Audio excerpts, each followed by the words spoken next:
still wanted to learn. And then I also had the internship. So my day looked like 8 to 4, I'm at the bank. After 4, I ran to New Vision. Then I was doing evening classes. So at about 7, 8, I'd then take a bike to class. Wow. And that was my day. That was. So which campus was this? It was at Makerere University. Yes, yeah. All right. Yeah, but I'm glad that I went through that season. It taught me resilience. It taught me the ability to juggle a lot of things. Yes. I learned so many skills. Yes. So many skills that I would later use in my year. Yes. I'm glad that I didn't fail at any of the things. Yes. I actually passed, and even in school I was on top of my class. So it just pushed me to work hard because I knew I didn't have time. Wow. Yeah. Irene, I mean, hearing your story, you sound so mature at that age. You sound so very organized at that age. And we often don't find people within that age bracket that would be very organized and very sound to be a little bit more astute in what they want, looking at what they want. How old were you, and where would you place your ability to be that organized, to be that very, what I would say, upright in the mind, that you know what you want to do, you know how to get it, and you're stuck to that point of saying, I will do it. How old were you, and what was your driving factor, to say the least? Well, I could say I was about 19 to 24, yes. 23, yes. 23. Yes. I know I wasn't organized. Why do you say you were not organized? I was just trying to figure out life, yes. and I thank God that all these opportunities came to me, and I grabbed them as like, sometimes opportunity comes to us once. Yes. And I'm a firm believer in nothing happens to you by accident. Yeah. And God has a reason why that thing is happening to you. Yes. God has a reason why He's putting you in that space. Yes. God has a reason why He's putting certain people in your life. Yes. So for me, it's not by accident. Yes. And I can tell you, no, I wasn't organized. Yes. I was someone learning, yes. and you can imagine someone learning on the job. Yeah. And even later, after now graduating, I now started working at Brighter Monday. Yeah. Then after Brighter Monday, I began working at Green Hill Schools, where I got my first, I could say, opportunity as a young manager. Yeah. And even in that role, I learned, my God, it just stretched me, and I learned and I grew. Because, as a manager and as a leader, of course, when you're older, there are certain things you have seen over the years. But we young managers, at times we need to learn things by doing. Yeah. And we also need to learn by asking questions from people who have been there. Yeah. So particularly that opportunity to manage people, some people who are much older than I am, the opportunity to begin a department, the PR department, right from scratch, was really, really humbling. Okay. Because I learned, and I always say, I don't know what the people at Green Hill saw in me. Because as young, as literally 25 years. Yeah. But, they took a chance on me, and I'm forever grateful. Yeah. Because, my God, I learned, and I created so many relationships there. One of my mentors is my previous supervisor, Mrs. Joy Brain Kamaraka, and oh gosh, I learned from her. Yeah. I learned about criticism. We as human beings, we do not want to be criticized, but we need to be criticized. Yeah. And even in my role and my work at Diwala, we have a very open culture whereby, we want to grow each other. We want to help each other. Yeah. So when there's something that is going great, we'll say it. When something is not going great, we'll tell each other, that, we need to improve. And that's the culture we need to have to be able to grow. Because if you do not have people that are telling you yes, you can have a lot of people telling you what you're doing right, but they're not telling you where you're going wrong, you're not going to learn. Yeah. So Yeah. Wow. Well, we are talking to Irene Mutuzo on the CEO bench this morning, and of course, or this afternoon, this evening, depending on which part of the world you are actually catching this program from. The CEO bench will take a break, and when we come back, we will continue with the interview with Irene Esther Mutuzo, who is the head of business development and PR at Diwali. Diwala, actually, Diwala, the company that we're going to get to know more about what it does and how they do their stuff. She got 25 nominations from you. So if you're one of the people who nominated her, we would like to hear your kisses and disses coming in. Please send in your comments, your kisses and disses. And of course, this interview is streaming live on our page. So go in there and share it far and wide with everyone so that you never know which part or who actually is listening into and which part of their life you're going to change. We'll be right back after the break.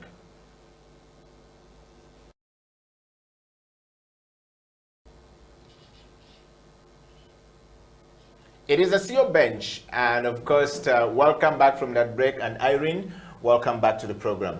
Thank you. Before we went for a break, you were telling us a little bit more about your life, and we're trying to get to understand who is Irene Mutuzo and the work you do.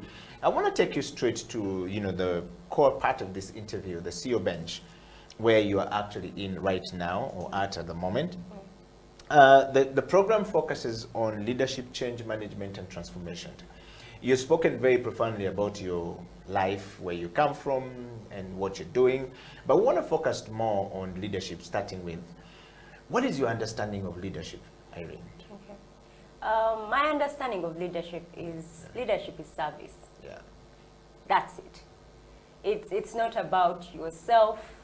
It's not about being the most intelligent person in the room. It's not about the money. It's about serving. Okay. And leadership, to be a leader, you don't have to lead a team. You can be a leader in your home, on your weaknesses. Yeah. If you have that understanding of yourself, it even becomes easier to serve other people. Like I say, leadership is serving at the end of the day. Yeah. It's making impact in people's lives and making impact in community. Self-leadership is also, to me, it's also being proactive. You are the master of your life. Yeah. You choose where you want to go and where you do not want to go. When you are faced with decisions, you choose what to do. If today you're given 2 jobs or 3 jobs or 4 jobs, the decision comes to you. Yes, you'll have a lot of opinions, you'll get a lot of advice, but the decision still comes from you. So it's very important to be aware of who you are, be aware of the people you serve, be aware of those people that you listen to. I call them my village. Yeah. Your family, your friends, your mentors, to be able to guide you in decision making. Because at the end of the day, also leadership is a lot about decision making. And that's why, you've used the term self-leadership, because very many times we have to make decisions as human beings, as individuals. Wow. Irene, on that note, have you been a leader? Yes, I have. in many, I could say, capacities. Yes. How did you know that you were a leader? At what point did you realize that I'm actually now a leader, I'm leading self, and I can lead people? I think I got to know that at a very young age. Yeah. At a very young age, and even people around me would notice it. Yeah. So I'm always those people that like to get things going. I'm those people. Yes. So usually I stand out as that person. So if we have said that we are going to have a meeting, that meeting will happen. I don't believe in saying something and then not doing it, And sadly to say, we have a lot of people like that, being a great talker and not doing anything about it. Yes. If you shouldn't do something about something, it's okay because it happens, but explain why. Okay. Yeah. If you say that you're going to call back someone and you do not call back, apologize to them and explain why. Probably you forgot, and it's okay because we have a lot of things on our plate. It's okay. If you say that you'll give someone feedback, in our society we do not want to give negative feedback. For example, if someone has come to you with a proposal and you do not like it, or you think this is not for me, we'll just keep quiet. So we'll just leave someone in limbo and not give feedback. So so for me, those are very important aspects of leadership. And I think those are the aspects I bring to table as a leader. And ever since I was young, people noticed that about me. So right from my primary school, I was a leader. I was a head girl in primary school. At high school, I was the president debate club. Then, then I went to now the work world, where I had gathered a few skills enough to apply for some leadership positions, which I got. So I think it was really, really early in my age. And also, I think it comes naturally because I'm a firstborn. I'm a firstborn of 4, and naturally you're a leader. So I babysat all my siblings, all of them. So when they're, they're there and they're trying to talk back at me, I'm like, I raised you. And particularly this year also, being a leader on the family front, I've been challenged. I lost my mom last year. Sorry about that. And I have had to step up. Wow. I've had to step up for my siblings. I've had to step up for my dad, for my aunts, for my uncles, for my grandparents, and I guess I'm growing. I'm really, really growing. In that regard, in that regard. And at Diwala, I'm also really, really, really growing. And I'm blessed to have supervisors that want to see me grow. Okay. I want to take you straight to this question, Irene. I mean, as we wind up the leadership perspective of the, the questions and the leadership perspective. One, there are 5 different or 4 different types of leadership approaches that, are available in the world for us to always use. There's what we called autocratic leadership approach. Okay, an autocratic leader. And there's what we called a transformative leadership person. And then there's what we call a democratic leadership person or approach.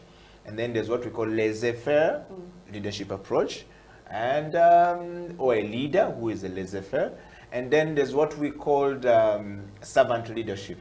Which of these do you practice most and why? I could say actually it's none of the above. I think I'm more a situational leader. I'm more a situational leader because I believe that we are not robots. We are human beings at the end of the day. And even with the people you serve, there are human beings. And that the way you lead someone is not, one person is not the way you lead another person. For example, you find that there are those people that want to do things on their own and they don't want to be, chased around. So those, you take more of a laid back, but of course you check in. Then there are those that constantly want you to check in on their work. They constantly want advice. You also do that. Then there are those times whereby a decision has to be made. And you as a leader, you have to make that decision on behalf of everyone. So you probably tend to be, I don't like to use the word autocratic, but I like to use the word take the responsibility of being a leader. So I think for me it depends on the situation, it depends on the people, it depends on the the person. Even with my siblings, them being teenagers, I've had to learn that we need to vote on some things. I can't tell them, this is what you're going to wear, or this is what you're going to do in your vacation. We need to sit down, weigh the options, I hear them out, they hear me out, and then we're able to come at a decision. Okay. Irene, we're going to go straight to our next, part of this interview. This interview on the CEO bench is about leadership, change management, and transformation. And of course, while we move into transformation, we'll look into the place where you are. You are overwhelmingly voted to come into the CEO bench, and we wanted to know why do these people vote you in, and what are they looking for from you? And one of the things that we would like to know from you right now is about managing change. We've talked about leadership, but in your journey as a person, you've been moving quite a bit. You've moved from Nabisunsa, from Kisoro to Kampala, from Kampala to, Nabisunsa, from Nabisunsa, you've now moved, you are now in Norway, you're about to go to Netherlands, you're going to different places. So how are you able to manage this change from one place to the next place? What do you say when you are leaving? And at what point do you now know it's time for me to move? Okay. First of all, a disclaimer, I'm here in Uganda. I'm not in Norway, though Diwala is both Norwegian-based and Ugandan-based, and I'll get into that. Change management. So I'll answer this question from 2 points. First of all, in my life, as well as, now handling change, with other people. So in my life, and even the person I am, I don't believe in being boxed. Sometimes we want to take one career direction and that's it. You're a doctor and this is what I'm going to do. And there are other aspects about you. For example, I've worked in PR, I've worked in journalism, I've worked in HR, I've worked in marketing, I've even lectured before. I am now into tech. I also perform and write poetry, and these are all aspects that make who I am. Of course, at a certain point in my life, I was worried because I didn't know what I wanted to be. Why were you worried? Because I didn't know because everyone seemed like they had figured this life thing out. Like I can tell you even at campus. So I applied to get into law school, and actually got into law school. I both at Makerere and UCU. I wanted law so bad that I was like, if I don't get it at Makerere, I'm going to get it at UCU. And I got in. And I don't know, the first week I got in and I realized it wasn't me. What was driving you to go to law, by the way? Like I said, I liked talking. And because I was a debater, everyone thought I would automatically be a lawyer. And that was, grounded into my head by my teachers, by my family. Everyone was like, oh, she's going to be a lawyer, she's going to be a lawyer. So that pushed me to go to law school. Then I get in and I realize this is not what I want to do. So I changed. And I did industrial and organizational psychology. And I loved it so much, I actually mastered in it. And what that gave me is that it just opened me up to understanding people. Understanding people in the workplace, things that you're talking about like leadership and change management, and understanding personalities. And I really, really enjoyed it, and I'm glad I did it. But yes, it was a difficult change because I didn't know what I was doing. And even up to now, if you ask me what I want to do, I just tell people I want to make a change. How I do it, in what field or what sector, I'm still figuring that out. I just want to make a change. I just want to change lives and serve people. Wow.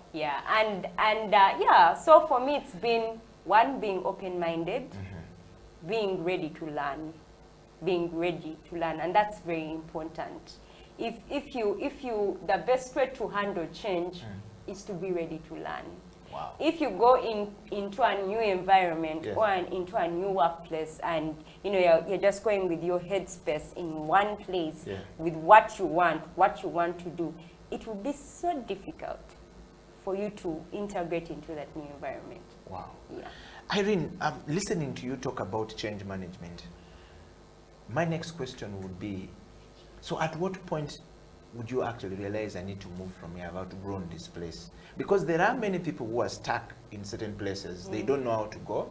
You had New Vision, for example, you said 4 years. I suppose was a good place for you to be, and you would like to be in that place, you would like everything to be there, but you had to move. Then you went to Bank of Africa.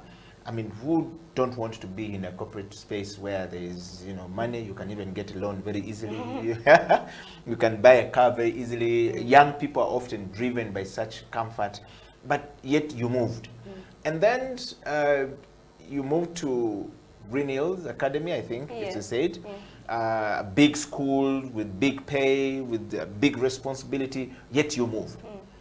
What was making you move from one place to... I know you said already that you don't like to be boxed, but there must be something. And at what point do you realize that I need to move? Because the CEO bench would like the person who voted you, who nominated you, to actually know why you are moving and how you are communicating the change. How can they manage it in their own lives? First of all, moving is hard. Yeah. It's very hard. And I'm one of those people, when I work somewhere, I just suck into it. Like, everyone will know I work for this place. Yes. I just got to love it. That's how Diwala is getting it from you, because everybody's talking about Diwala, and so I was like, okay. Yeah. But yes. So I just got to love it, and it becomes me. Yeah. And, you know, so it's difficult to move. Yeah. It's extremely difficult. And I can tell you, the times I've written resignation letters, yes. I take over months yes. keeping them somewhere. Because I'm trying to ask myself, is this, first of all, the right yes. decision for me to take? Yeah. Then I keep asking myself, oh my God, I love these people. I feel like I'm breaking their hearts. Yes. I feel like I'm... So, and I'm being real with you, yeah. because I like to tell stories from a personal perspective. I don't, you know, like to come off like I'm on a billboard and I'm perfect, yes. you know. It's difficult. And the times I've realized I need to move is when I feel that there's somewhere I need to make more impact. Yeah. Right? There's it's not that I feel like, oh, I've learned everything I need to learn from this place. No. Yeah. I still feel that there's a lot to learn. And even that, and that's why it's difficult for me to move, because I feel like, have I learned enough to move from this place? Yes. And for me, that's what pushes me. If I feel like, okay, an opportunity has come up, and I feel that this opportunity is going to help me change lives and serve people. Yeah. Do I take it or do I not take it? And also, it's been difficult not to move when there are opportunities. How do you manage change when there's opportunity, but you know you're going to hurt somebody, or you're going to hurt the organization where you're moving from? I mean, how do you communicate to them that, guys, time has come, I'm leaving, sorry, but you know they're hurt? Yeah. How do you? And I'll just give an example. You know, when I was telling my supervisor, who also happens to be my mentor, a very, very lovely lady, Mrs. Joy Veronica Maraka. And I remember getting into that conversation with her, and it was tough. It was tough.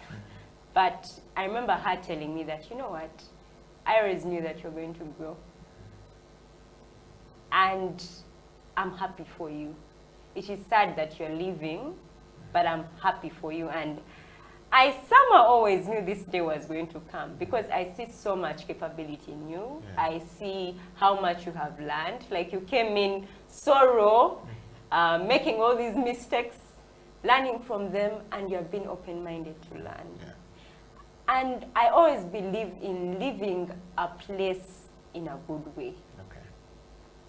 You know, don't be like, oh, because I'm leaving, I'm not going to turn up to work, I'm not going to do the things I need to do. I'll begin looking down at everyone. You know, if people from my previous workplace call me, I won't pick up those calls. I mean, I've moved on. And that's a very bad mentality. Because what if things don't work out where you have moved and you need to go back? Or, you know, or what if you're going to go back to your previous boss to ask for business? So it's very, very important to live well. To live well. And if there are things that have gone wrong, it's also important to apologize. Apologizing doesn't mean that you are dumb. It doesn't mean that you are, you know, you are trying to belittle yourself. If you have made a wrong decision, if you have made a mistake, say sorry. And learn from it. Wow, Irene, we're talking change management. You have heard from Irene there. Managing change means that you have got to be real to the people that you're leaving, and also you've got to be real to the people of where you are going, and don't burn the bridges, because you might go back tomorrow to pick a leaf or two from there, or you might just have a turn around to go back. The CEO Bench will take a break, and when we come back, Irene will dive into transformation and, of course, our work life at Diwala. Stay right there, we'll be right back after the break.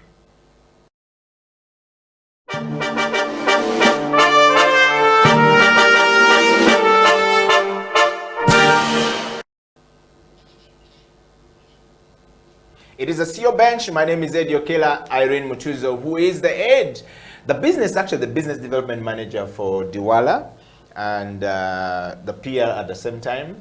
It's interesting to note how you're doing these things and how the journey has been. But first, coming back to the show, from where we left, you talked very profoundly about change management and how you were able to manage change moving forward. A lot of us find it very difficult, to be honest with you, to move from one point to the next point. Some people are stuck in jobs. They can't move 15 years, 20 years, no personal development, no self-awareness. The leadership journey is completely severely limited, that they are not able to move from one point to the next, and so there is no growth. Now, when there is no growth, there is no transformation. Yeah. We want to go to the transformation, Irene. And transformation means you have managed change, and if you manage change, you transform to a different person, and if you did transform from a different person, you transform the community. We begin to see the transformation in community. You've been to different places. Yeah. Describe for us the transformation in different places that you have been to. Okay, so where do I begin from? First of all, what is your understanding of transformation, the word transformation? Transformation to me means change, but it also doesn't mean changing completely. You know, there are aspects of yourself that make who you are. Yeah. You know, those values. Just because you have moved to another place, and maybe there are certain things that aren't going right in that place, doesn't mean that you change your values. So yes, much as, you know, you change and you transform, which is growth, if there are certain values that you stand for, they need to continue being there, because values make you. All these things can go, you know, and even when you're out of a job, people eventually forget you, but people do not forget who you are. People do not forget the values that make you. So for me, that is very, very important. So do you think Irene Esther Mutuzo or Mutuzo Irene Esther have been a transformative person everywhere you've been? I would like to say yes.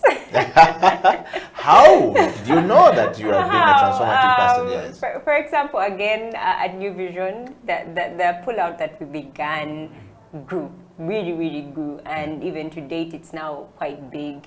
It's been rebranded, and every time I look at the pull-out, I no longer send articles, but I'm proud. I'm proud and I'm humbled about how far we have come.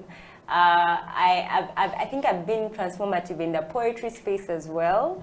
And when I see a lot of budding poets coming up, I'm happy.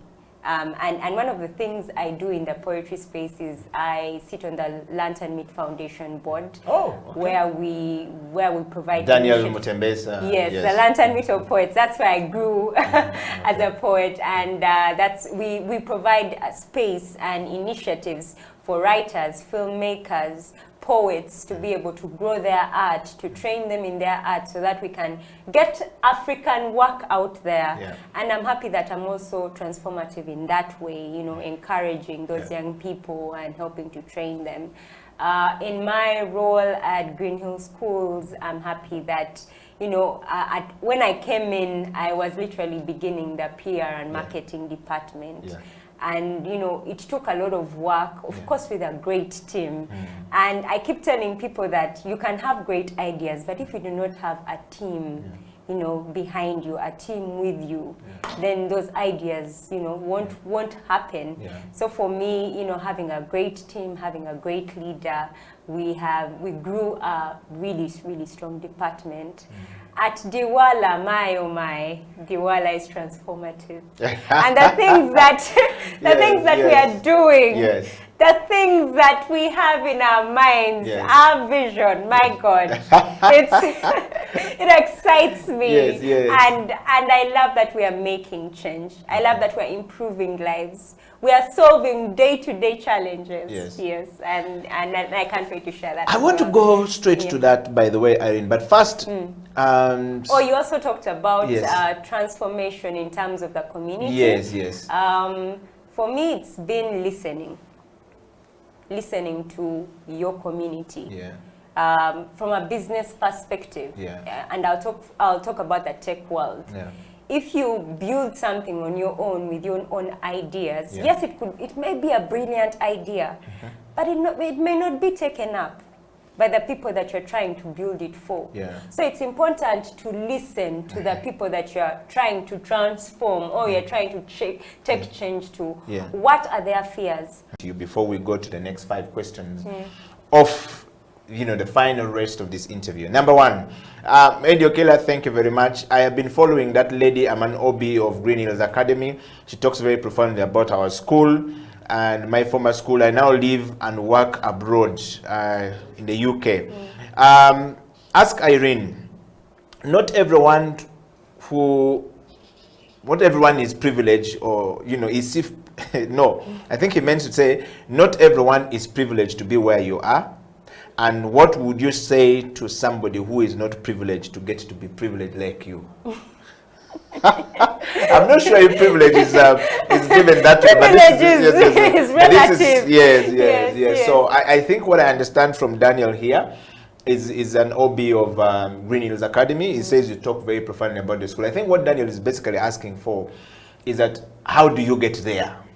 It's not really about, I've not heard you talked about being that I come from a privileged background, or I was privileged to have this, or I was given this, or done this. What I've seen from your story is a story of I'm rising to the top, but I have been very intentional about this growth. I've been very intentional about the things I want to do and the things I want to achieve. So Daniel's perhaps want to understand, how can one get to that level like you? That's what Daniel is looking for in actual. I'll share 3 things. Yes. 1, God. If you want to do something, or if you're not even sure about where you want to go, ask God. Yes. So for me, there are days, there are times I've been like, God, I don't know what I need to do. I don't know the path I need to take. Please guide me. Place me in the places you think are the best for me. Place me in places you think I'm going to make an impact. So 1, God, no 2 ways about it. Then 2, do not be afraid to ask. Do not be afraid to learn. And I'll still go back to that point in my life where I had to ask Mr. Kabushenga for those opportunities. Yes. And sometimes we are so scared to ask, we are so scared to walk into a room or walk into an office and ask, do you have any work? Do you have any position, say a voluntary position I can take up? I'm a part-time worker now. Is there an opportunity for me to be a full-time worker? Like sometimes we are so scared to ask, yet when you ask, you actually open a door for yourself. We are scared to learn. We are scared to try out new things. And one of the reasons some of us do not grow or do not move from somewhere is because we are scared of the unknown, which is okay. All of us are, when you're getting into a new field, you do not know what you are going to what you're going to encounter. You absolutely do not know. But the only way you'll know is if you actually get into it. And if you fail, it is okay. It's like a business. Full marks for trying, Yes. It's like a business. And when you listen to a lot of these entrepreneurs, in many of their journeys, they'll tell you maybe they started 1 business or 2 businesses that failed, but then they later learned from those failures. So also never being afraid to fail. Because we are so afraid to fail, we do not try. And that holds us back. Well, you're hearing the heart of a new CEO in the making. She's on a rise to the top. Irene Mutuzo, welcome, a great conversation. Coming from Idiwat Ochom, these are one of the people who actually nominated you. I would want to hear his opinion of how you applied for law, and then first week in the law school, you decided to abandon and take off. Idiwat Ochom is a very good lawyer. I wonder I've always told him law is a lot of templates and stuff like that. So if a person is going to do so many things, people like us, like me, will be very bored immediately when I get to law, because I feel like I don't have enough space. Then here you are, you're talking about that. But let me read you a comment from Idiwat Ochom, one of the people who nominated you on this program. Great conversation, Eddie Okila, Eddie and Irene. Irene is pushing the boundaries in Uganda through her work at Diwala. Digital verification services in a country full of fraud is such a timely and excellent conversation. That is coming from Ochom as a comment. I want to read you another one coming. Edio Killer, thank you very much. I'm following the ceobench from Rwanda, Kigali. Tell my cousin from another mother. She's actually my sister. Hi. Yes, that's okay. Dale right there in Kigali, Rwanda, and says, great conversation. I'm learning and you know, understanding. At first, I thought the ceobench was just about those who have made it already on the top, but I like the fact that the ceobench is talking to people who are also heading to the top or on their journey to the top. It gets to give us a motivation, some of us who are thinking through. I live and work with the, you know, the Capital Market Authority of Rwanda. Wow. And one of these days, I'll probably get Irene to come and give a speech to our people when coronavirus comes down. I love to hear what she's saying.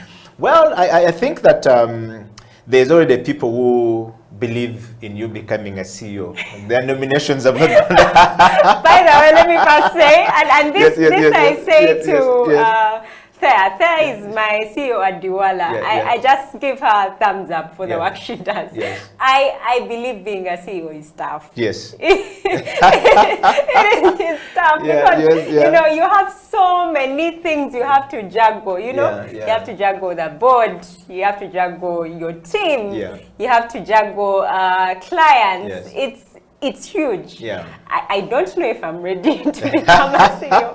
Honestly, you're headed there. But like I say, if you know, if one day God calls me and tells me, you know what, this is, you know, your next assignment, and makes it so clear, I believe he will give me the wisdom I need to get there. And the takeoff. Irene, as we wind up the interview, I got 5 questions to do with the work you're doing. Which I think is one of the reasons why people nominate you, you know, to come into the ceobench and to be also in the ceobench. It's about your work. And I think Diwato Cho makes a very good comment right there. In the world, in a country like Uganda, where fraud is almost an order of the day. You don't know what is happening. You wake up tomorrow and there's a lot of fake news, a lot of things going on, a lot of fake papers happening, and people giving out. When the elections are happening in Uganda, you always hear a lot of fake, you know, papers and going, but you come up with something, digital verification, right? That's what Diwala stands for. I want to take you straight to your company deals with digital verification of documents, okay? Like academic credentials, like academic documents. Why is authenticating some of this document, or authenticity, is very important to leaders in this day and age as a CEO, or why should CEOs pick this in this day and era that we're in going forward? What value does it bring to the table? Okay, thank you very much. And before I answer your question, I just want to highlight the challenges you know, we face around. And also want to know what is Diwala what is Diwala? Okay, so Diwala is a Norwegian and Ugandan-based blockchain technology company that was born from a UN Women Hackathon in Norway.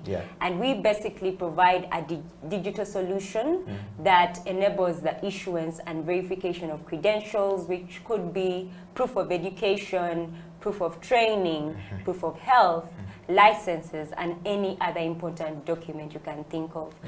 Currently, we have presence in over 6 African countries. And what challenges are we solving? I will begin by sharing that from a personal experience, you know, both as someone that has needed a document and also someone that has needed to verify a document from the HR end.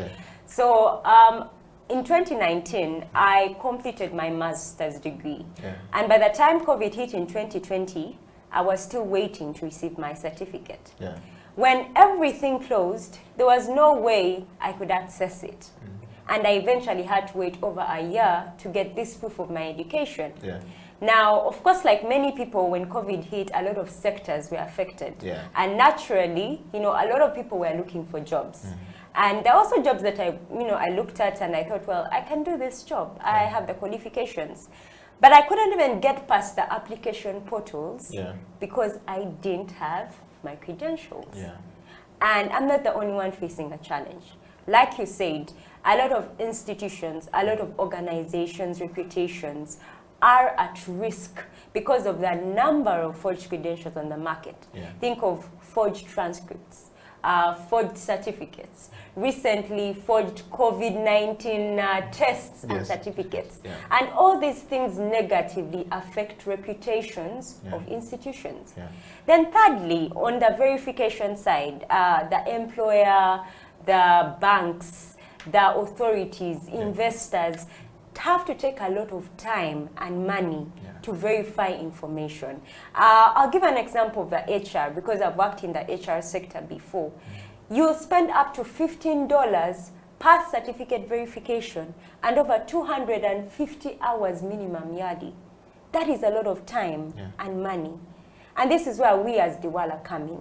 So we provide a platform that enables any institution or organization to issue digital credentials. And the beauty about these credentials, or these certificates, if you may call them, is that they can't be forged, because they have an added layer of security provided by the blockchain technology we use. Then secondly, recipients of these credentials or certificates, who could be people like you and myself, as a former student and alumni. It could be people like you and myself that need our permits. We can be able to access our digital credentials or certificates anywhere we are, at any time, whether or not we have a smartphone. And, you know, we don't have to worry about things like your certificate getting lost, or someone having to fly back to the country just to follow up their documents. Then also the platform enables the easy verification of these documents. Someone can, as long as someone has a link to the document, or even has the physical document, they can be able to verify it in seconds. So what was, I could say, 240 hours minimum yearly has been cut down to 3 seconds. Wow. Yes. I can see the reason why they have to hire you. And we have a vision. At Diwala, we have a big vision. We want to enable the issuance and verification of any important document you can think of.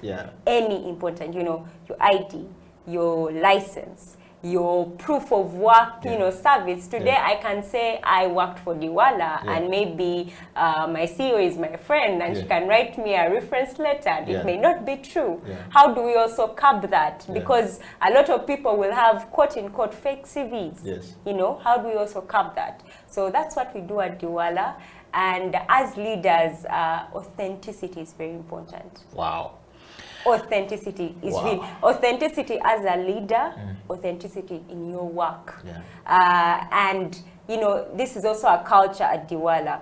We never lie. I'm saying, try not to, but the culture is do not lie. Do not lie about your numbers. Do not lie about what you have done. If something is in the works, clearly say it's in the works. And you know, when we're doing business, we want to lie and exaggerate numbers, and those things catch up. You know, they catch up. Because what happens if someone goes and does a background check? Wow.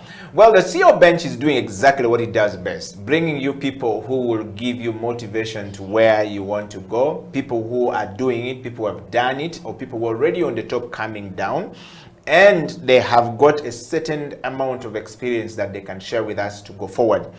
And you are definitely with Irene Mutuzo, Irene Esther Mutuzo. I just like to put your name together so that it can make sense. Irene, our time is fast spent, but I want to go straight to my next question, this last 5 questions we have for you. Your work for the company is that, you know, one, the company is pioneering this for the first time. We've not had this in Africa before. But two, using the use of blockchain technology in this era of pandemic COVID-19 situation, where no longer human to human, you know, meeting is being discouraged. We are not being able to, you know, have hugs like we used to do things the way we used to do, which means even if I want to go, I don't know. But also, there's a challenge that a lot of people don't understand what you're calling blockchain technology, because the language could be different. We need you to explain what is blockchain technology to a common person. If I am a border graduate from Makerere University or from University of Dar es Salaam, but life knocked me so much and I became an entrepreneur, and now I ride a motorcycle or whatever city that I am, or I'm doing Okada in Nigeria, you know, what is blockchain technology and how can I, you know, verify this document like you've said. First explain what is blockchain technology. I know you've talked about already the other part. Okay. Yeah. So blockchain technology was an aspect that was actually discovered in 1991 by a group of researchers. But it was until 2009 that it was applied, and specifically it was applied to cryptocurrency, specifically Bitcoin. That's why when people talk about blockchain technology, the first thing people think about is Bitcoin and cryptocurrency, but it can be used for more than that, as I'll be explaining. So I can use 3 words to explain blockchain technology. An immutable distributed ledger. And I'm going to break all these 3 down. An immutable distributed ledger. So immutable basically means that information cannot be changed. And in this case, the information that is transacted, if it's say money or documents that are stored on the blockchain, they can't be changed. It's almost impossible to change them. That's why you'll hear things like blockchain technology is very secure, because it's difficult to change, it's difficult to tamper with information that is stored. I can't go there and remove and replace. Even if you, so the way it works, and I'm going to now explain it in the distributed, the word distributed. So usually for many organizations and for many of us, the way we understand where, say, data is kept or information is kept, it's usually kept in one place, which could be, a server. In some places, it's a laptop, which is working as you could say, a minimal server or a desktop. So it's kept in one place.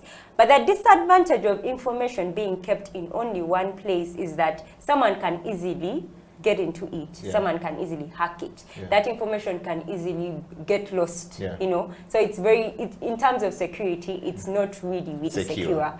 But the way information is stored on the blockchain is that it is stored in a decentralized manner across a large network of computers. So it sort of creates like a web. And it's very difficult to get into a web and try and change something. And say if we're working on a document, you and I, and maybe the cameraman, we are having transactions as 3 friends, money transactions. Now, all of us will have access to what is happening in a document. All of us will have access to what is happening on the transactions. So if, as Irene, I try to make a change in the document, the only way that change can, be approved is if everyone says, yes, we know about it and it is what it is. If, I try to change something and everyone flags it no, then that thing won't be changed. So that's the way it sort of works. So everyone knows what is happening. So even for you and I, if someone makes a change and it is approved, it will be clearly seen that this person was the one who made that change at this particular time. And that's where also the ledger, I could say, aspect of blockchain comes in. And you can think of a ledger as your day-to-day records, whereby if it's money, you know when someone paid that money, at what time it was paid, and to whom.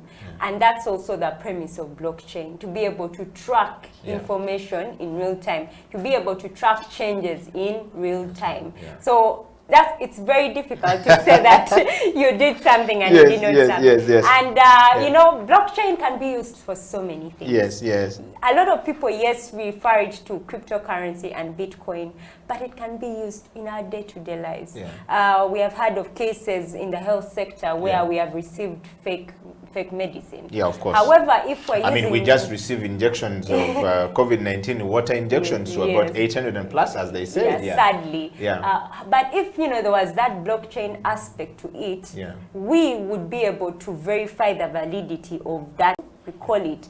Then recently, I came across an interesting use case of blockchain, and this company is actually piloting it with a fleet of 100 cars, whereby you can be able to track mileage. So if you have bought a car before, or you have gone to the bond, you have heard that, the mileage is tampered with, and there's usually that yellow paper. But that yellow paper can be forged. And very rarely do you also go into those documents, the export documents and all those things. But, and someone will tamper with the mileage and and sell to you the car quite expensively. Yeah. But with blockchain, people will be able to track that. Yeah. So someone won't be told you that, you know, the mileage is 4,000 kilometers when it's not. Yeah. So it's interesting, and it can be used for so many things, even in governance. You talked about voting. Yes. You know, if voting was based on blockchain, it would be difficult to tamper with votes,